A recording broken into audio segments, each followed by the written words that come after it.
Hello and welcome back. And now for our next talk, I'm really pleased to introduce to you Rikupekka Oksanen, who's I believe would qualify as a friend of mine. I'm very pleased to be able to introduce him because he's been a very long time Plone and Zope user and developer, team lead at the University of Jyväskylä.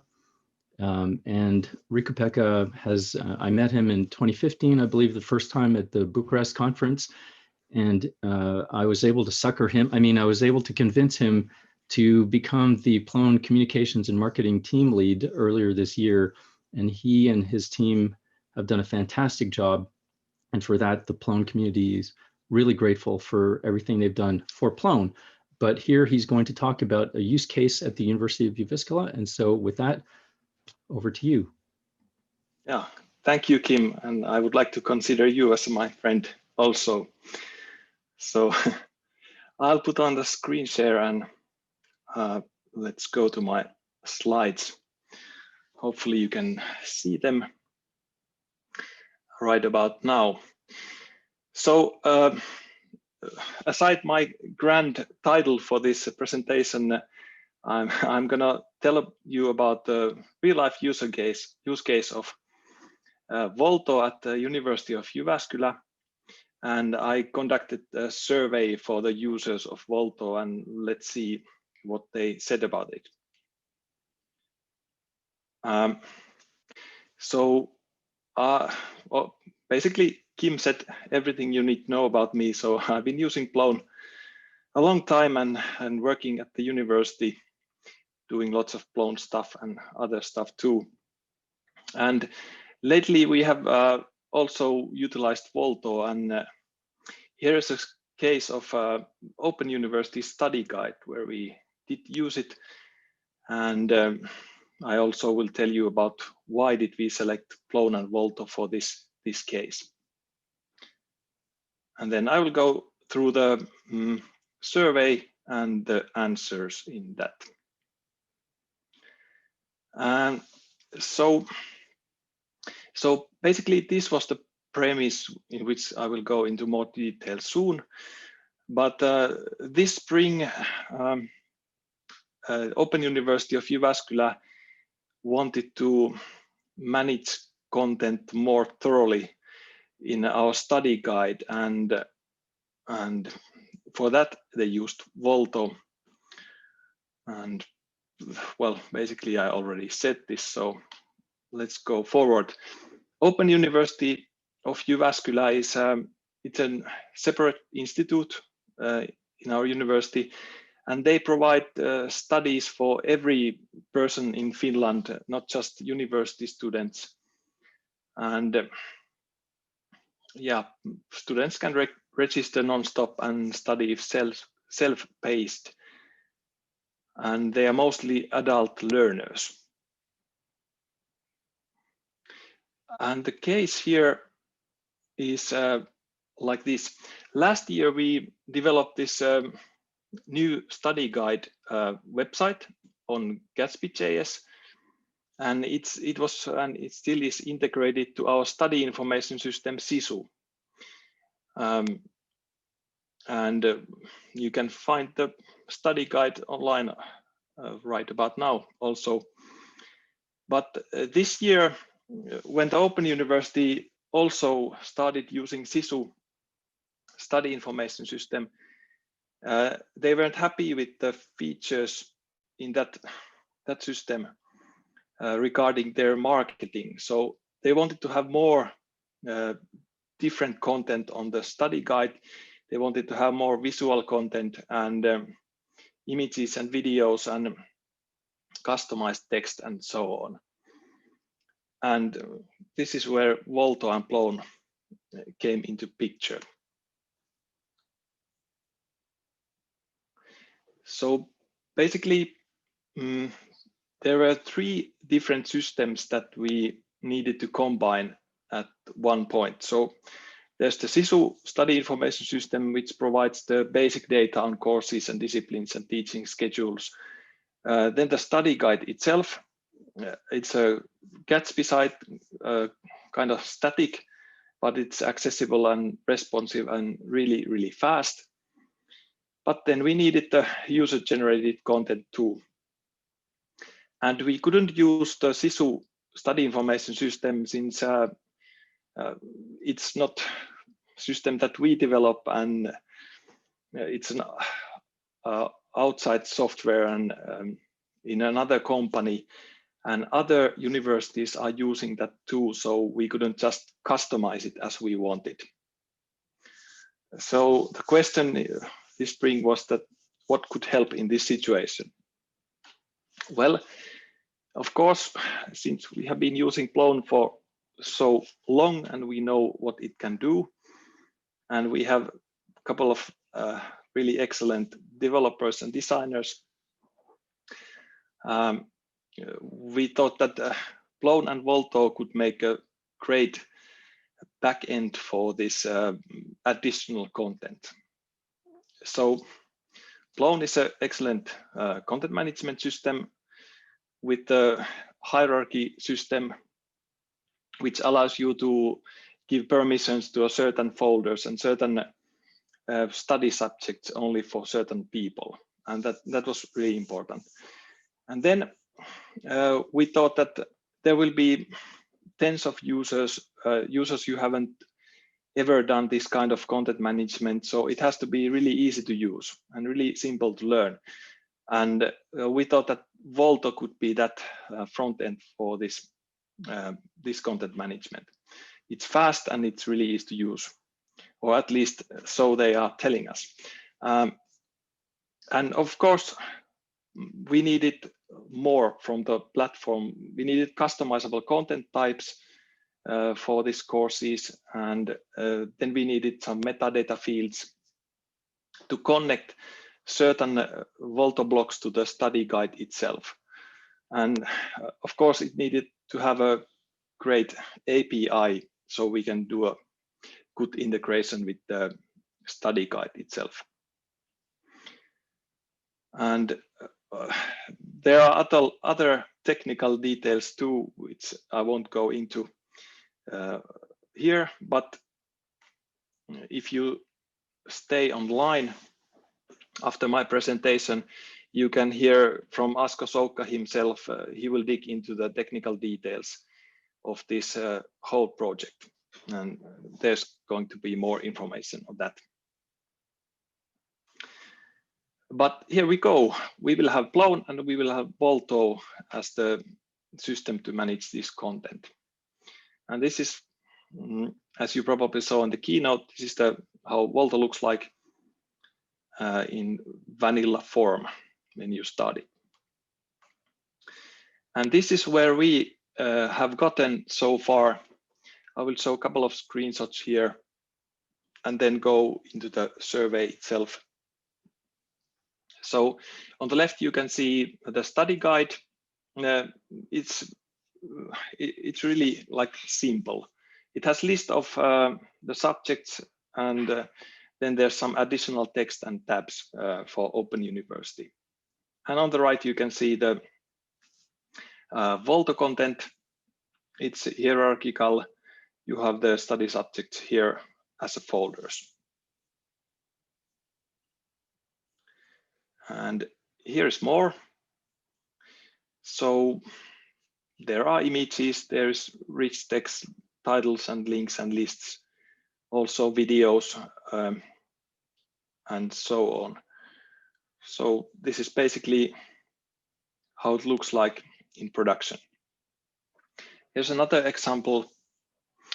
There's data from the study information system itself, and then there's the user-generated content here and there, and it all works nicely together for the end users. Here's another example. So this is what Volto editing looks like. Here's one page which consists of different blocks, text blocks and images and so on. And we were able to customize Volto so that it has this additional block that that can link this content to study guide, to a certain page on the study guide, to a certain tab on the study guide. And this is something that the users at Open University did during last spring. Here we have another example. So they select a block, then they select the page on the study guide, and then they select the tab where it will be shown. This kind of content management.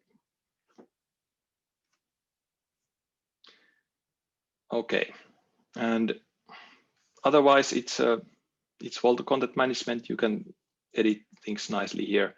And as you can see, there's save button and cancel button, and then there's the block editor. So it looks pretty simple.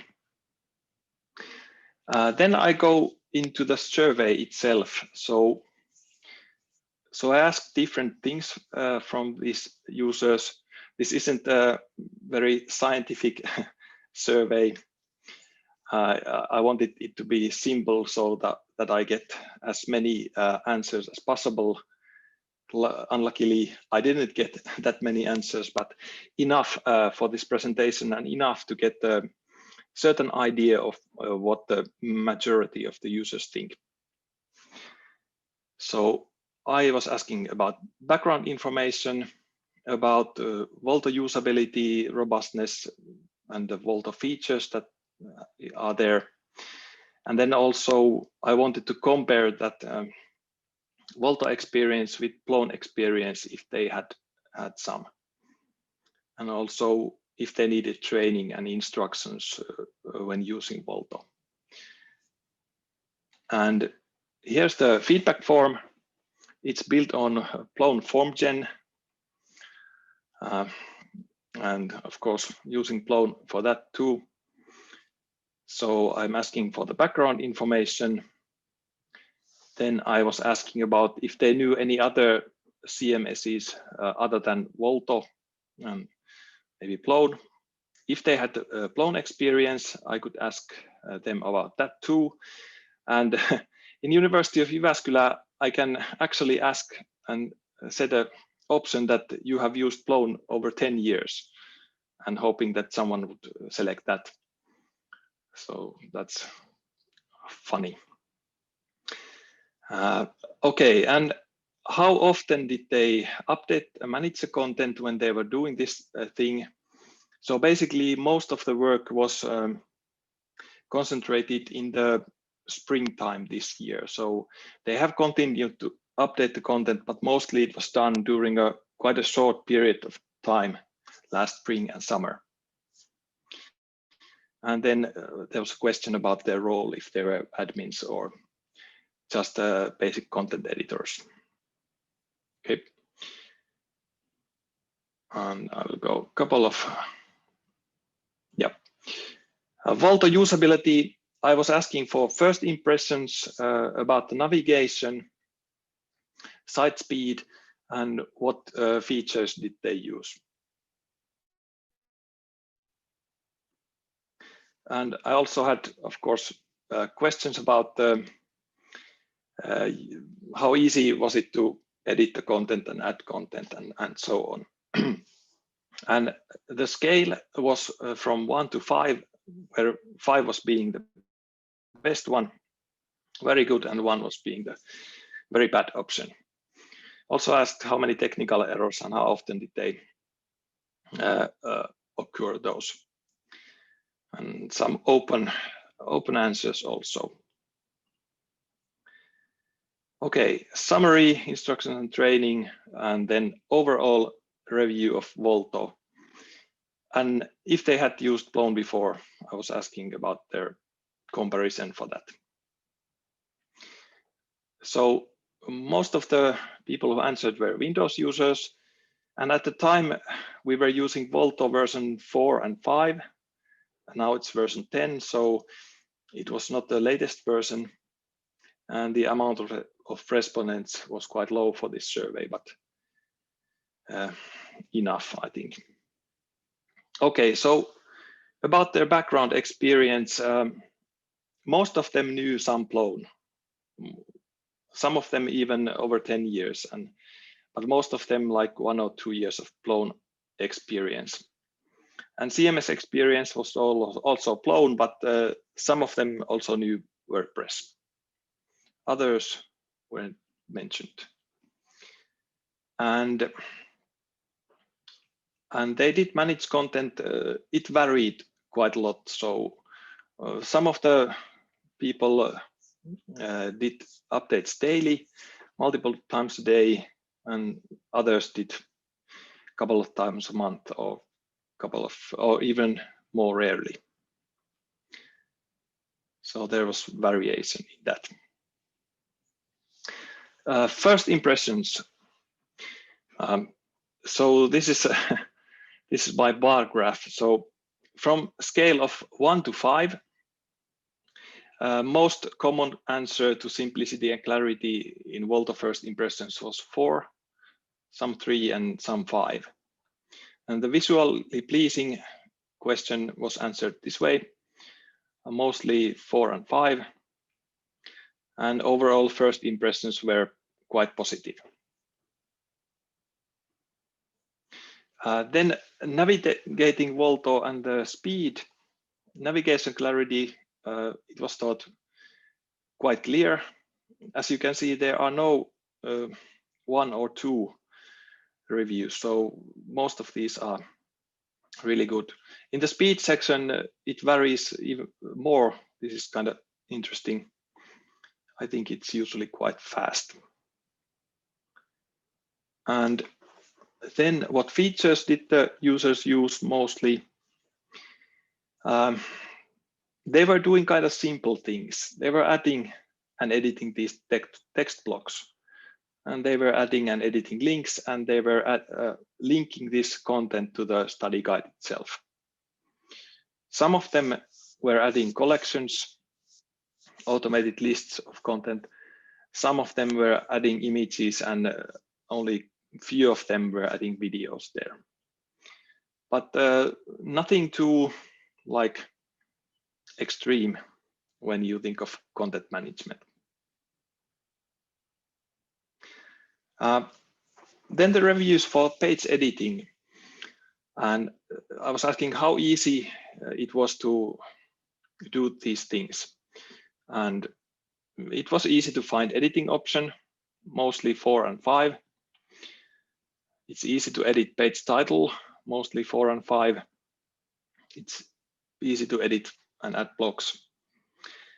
And I must mention that in here I have the option that they could answer that I haven't used that feature. So in these last ones, not all the users have been using these features.